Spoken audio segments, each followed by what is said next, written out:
السلام عليكم ورحمة الله وبركاته. النهاردة هنفسر رؤية الثلج في المنام للمرأة والرجل.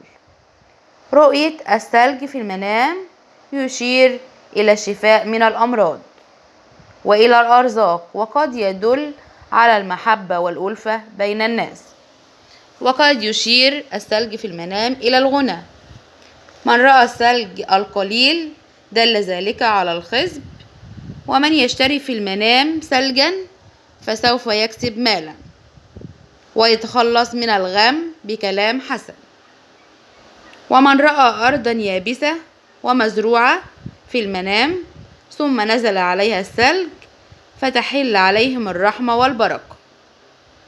أما من رأى في المنام أن ثلجا قد نزل من السماء وغطى الأرض على أماكن الزروع وأوقات النفع منها، أشار ذلك إلى بركة الأرض وكثرة الخصب.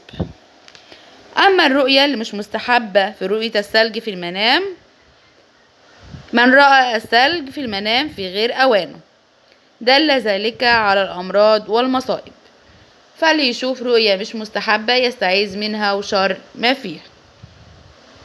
وبرضو من رأى أن الثلج يتساقط عليه فسوف يسافر سفرا بعيدا وقد يكون فيه مضرة له.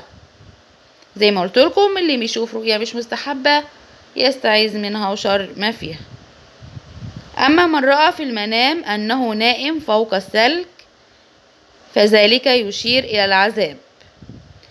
ومن رأى أنه قد أصابه برد الثلج صيفا أو شتاء في الرؤية فسوف يفتقر.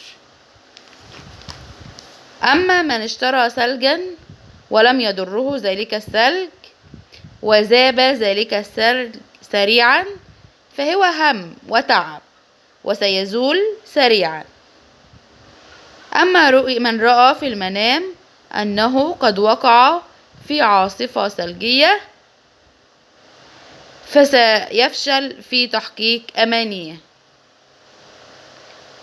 ومن وجد الثلج فوق رأسه فسوف يعاني من الهموم، وعندما يذوب الثلج يزول الهموم. والله أعلى وأعلم.